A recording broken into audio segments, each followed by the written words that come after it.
I meet up with Verzi and another one of my buddies, Doug Signier. I'll be naming names all over the place. Two buddies of mine from the stand-up world. And we go to this cigar bar and have the time of our life. And both of them were golfers, and they heard what I said on my podcast or whatever. So we just start going back and forth and back and forth and back and forth, arguing this golf point. And I think I can actually make my point a little, I guess, clearer. And it's basically why I consider golf an activity, a difficult activity, absolutely, mentally taxing activity, without doubt. I just feel like, when you don't have to be in any sort of cardio shape. Like, you can be in whatever shape you want to be and still win, like a championship. Okay? And I know what you're going to say. Oh, what about those offensive linemen? They're fat fucks. Fuck you. They can run a 4.40 or a 5-flat 40. Those are fucking athletes.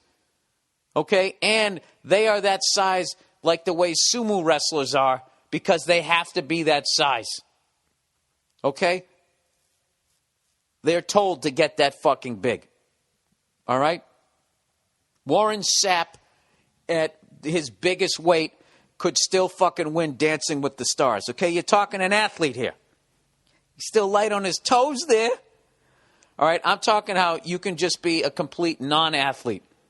You can not even throw a fucking baseball, but you can be good at golf. So, or pool, or bowling. I lump all of those together. They are activities with elements of sport. It's like sport that you hit pause on because there's no defender. You know what I mean? And then, somebody just says, Voss was saying, he goes, dude, the other day I was out playing golf and I was shooting in the mid-80s, and he got excited about shooting in the mid-80s, and he goes, next thing you know, I couldn't hit a shot. He goes, there's no other game where that happens. It's like, yeah, it does. Not only does that happen in every other fucking game. He goes, well, you completely forget out of the play of the game. Yes, it does. That happens in every other sport, and it happens in life. It happens in stand-up. There's been stand-up comics that have gone out to do a late-night talk show, got so fucking in their head they forgot their act. It's called choking in the moment. You know? I don't know. I'd probably be a great golfer because I don't give a shit. I don't respect the fucking game. So I would never get in my head. Oh, my God, I shot a 14. Who gives a fuck? I'm not even keeping score. I think that's the dumb thing. If you start keeping score, I don't know, the whole thing, it's like, you're playing cribbage out there. I just don't understand the whole fucking thing. I don't understand why people won't come to my way of thinking of it. Why don't you think my way? So anyway, we're arguing this fucking thing. And just having a great time.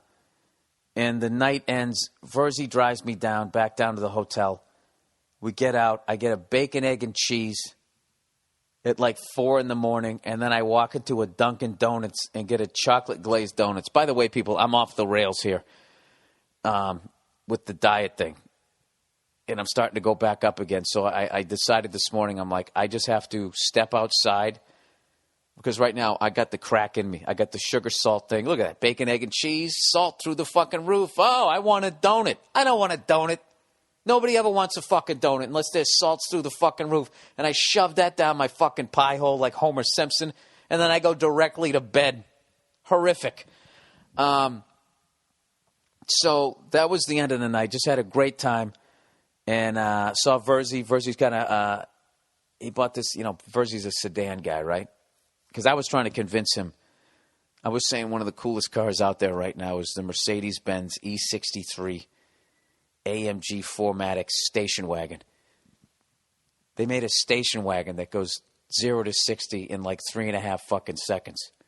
To me, I got this, like, I love a fast car, but I love a car that doesn't look fast, that is fast. A fucking sleeper, right? Did I talk about this last week? I can't remember. So I was trying to tell him why that car is the shit and how funny it is if he owned that fucking car. If you're married with kids, and you pull up next to some punk and they see you there with your fucking station wagon and then you blow them off the line, groceries flying out the back end. I just think that's, and I'm German, right? And that's the great thing about Germans, is their ability with science is incredible, They're not the best at getting along with people. Absolutely. Okay, but who the fuck makes a station wagon that goes 0 to 60 in like 3.8 seconds? Huh? The fucking Germans. You gotta love it. You get that, you get yourself some strudel or a fucking Reuben there. I mean, what else do you need? Sorry. So anyways, he's got this 4-door sedan, man, and I'm telling you, it's a fucking badass car. But he's got to get some rims on it. So I said to him, I was going to bring it up. All right, I'm going to try to use the power, what little power I have on this podcast, to get Paul Verzi to get rid of his fucking. I'm a 55-year-old man, awful rims on his car. So if you have a rim shot, it's a drumming thing. If you own a store and you sell rims, okay, can you hook my boy Verzi up? If you hook him up, okay, if you give him a sweetheart of a fucking deal, okay, for some rims on his car, you can advertise for free for 2 weeks on the Monday Morning Podcast. How about that? Okay? I'm throwing it out there. You got to hook up Paul, dude, I called it. Don't say I'm from Jersey, Verzi. Okay? Hook him up because I like his cars, but his rims annoy me and they're going to affect our fucking friendship. There, I said it. All right?